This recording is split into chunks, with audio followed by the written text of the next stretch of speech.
नमस्कार, मैं उषा बिहार न्यूज में आपका स्वागत है। खबरों की ओर बढ़ने से पहले एक नजर डालते हैं आज की सुर्खियों पर। छात्रों के लिए बड़ी खबर, बिहार के नए कॉलेजों में भाषा शिक्षा को लेकर के मिलेगा बढ़ावा, उर्दू और मैथिली पाठ्यक्रम होंगे शुरू। राज्य में बिजली खपत ने तोड़ी पुरानी सीमा, बिहार में रिकॉर्ड 8,838 मेगावाट की मांग दर्ज, उपभोक्ताओं की संख्या भी बढ़ी। बिहार में रेल नेटवर्क को मिलेगा बड़ा विस्तार, गंगा पर बनेगा विशेष वाई डिजाइन वाला पुल, कई स्टेशनों को जोड़ेगी नई रेल लाइन। पथ निर्माण विभाग का बड़ा आदेश, सड़क और पुल परियोजनाओं की गुणवत्ता पर रखी जाएगी कड़ी नजर, लापरवाही पर होगी कार्रवाई। इंडिया टीम में अशोक शर्मा की एंट्री से बढ़ी ताकत, चोटिल युद्धवीर सिंह चौड़ की जगह मिलेगी श्रीलंका ट्राई सीरीज में मौका, आक्रामक को मिलेगा बल। चलिए एक नजर डालते हैं शाम तक की बड़ी खबरों की ओर विस्तार से। बिहार के 211 नए कॉलेजों में शुरू होगी उर्दू मैथिली पढ़ाई।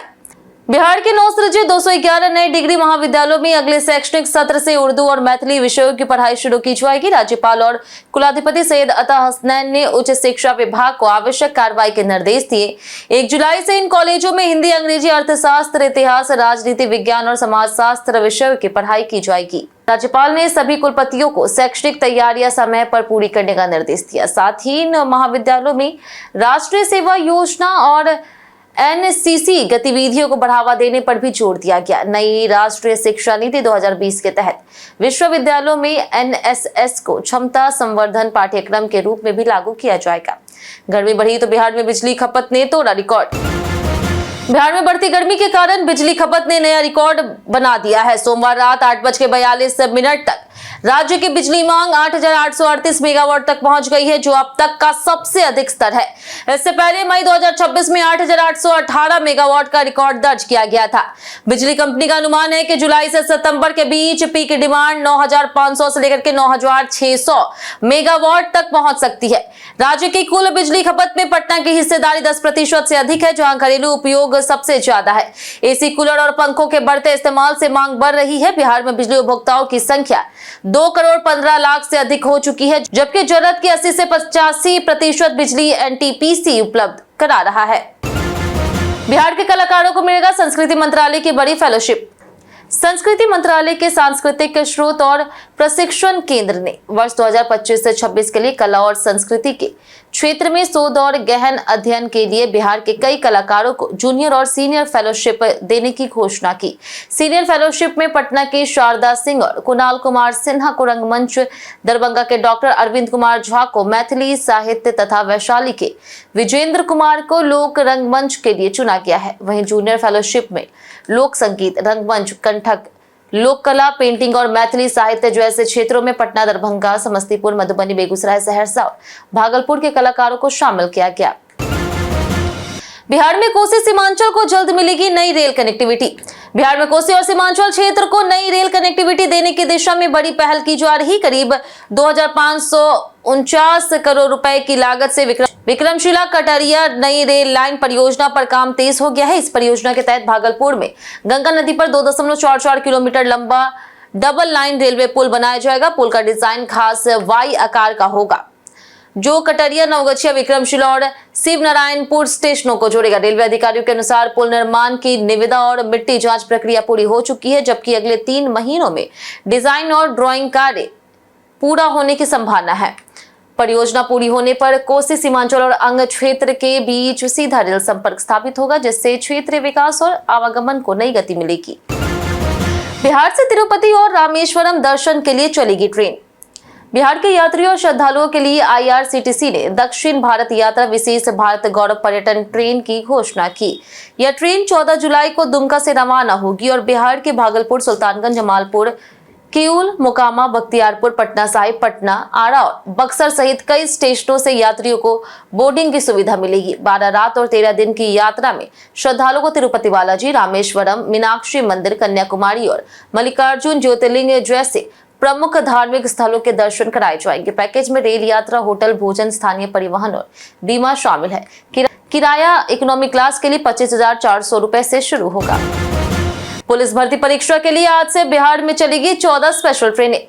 बिहार पुलिस भर्ती परीक्षा में शामिल होने वाले अभ्यर्थियों की सुविधा के लिए पूर्व मध्य रेलवे ने आज से 17 जून तक 30 से अधिक परीक्षा स्पेशल ट्रेनों के संचालन की व्यवस्था की है। रेलवे ने पहले 14 विशेष ट्रेनों की घोषणा की थी, बाद में 16 अतिरिक्त ट्रेनों को भी शामिल किया गया। इन ट्रेनों का संचालन पटना, पाटलिपुत्र, गयाजी, बक्सर, किऊल, राजगीर, किशनगंज, अररिया, हाजीपुर, मधुबनी, सहरसा, सुपौल और अन्य प्रमुख रूटों पर किया जाएगा। रेलवे प्रशासन ने अतिरिक्त कोच, विशेष निगरानी और स्टेशन परिसरों में अतिरिक्त कर्मियों की तैनाती की है। इस व्यवस्था का उद्देश्य परीक्षार्थियों को समय पर परीक्षा केंद्र तक पहुंचाना और नियमित ट्रेनों पर बढ़ते दबाव को कम करना है। बिहार में पर्यटन स्थलों के विकास से बढ़ेंगे रोजगार के अवसर। बिहार सरकार राज्य में पर्यटन को बढ़ावा देने और रोजगार के अवसर बढ़ाने के लिए कई प्रमुख पर्यटन स्थलों का विकास कर रही। स्वदेश दर्शन योजना 2.0 के तहत सारण के प्रसिद्ध सोनपुर मेला स्थल के विकास के लिए 24.29 करोड़ रुपए का प्रस्ताव केंद्र सरकार को भेजा गया है। यहां ग्रैंड एंट्री गेट, सड़क चौड़ीकरण, पार्किंग, डिजिटल सुविधाएं और अन्य आधुनिक व्यवस्थाएं विकसित की जाएगी। वहीं आमी स्थित अंबिका भवानी मंदिर के विकास के लिए 13.19 करोड़ रुपए की योजना बनाई गई। राज्य में पर्यटन विभाग की 33 बड़ी योजनाओं पर कार्य जारी है। इसके साथ ही राजगीर, वैशाली और पटना में PPP मॉडल पर 5 5 स्टार होटल भी विकसित किए जा रहे हैं। बिहार में पूर्व सैनिकों ने उठाई 10% आरक्षण की मांग। राज्यपाल सैयद अता हसनैन ने बिहार लोक भवन में भूतपूर्व सैनिकों के प्रतिनिधियों के साथ बैठक की, जिसमें पूर्व सैनिकों ने सरकारी नौकरियों में 10% आरक्षण, अग्निवीरों के आरक्षण लाभ और उनके बच्चों के लिए उच्च शिक्षा संस्थानों में 10% आरक्षण जैसी मांगे रखी। राज्यपाल ने इन मांगों पर विचार का आश्वासन देते हुए पूर्व सैनिकों के लिए एक मजबूत संयुक्त संगठन बनाने का सुझाव दिया।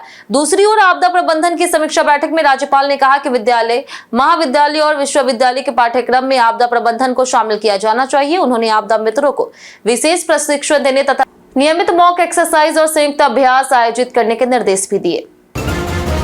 मधुबनी में सबसे ज्यादा महिलाएं अक्षर आंचल कार्यक्रम से जुड़ी। बिहार सरकार के जाति आधारित गणना रिपोर्ट के अनुसार राज्य में दलित महिलाओं की संख्या 1.23 करोड़ है।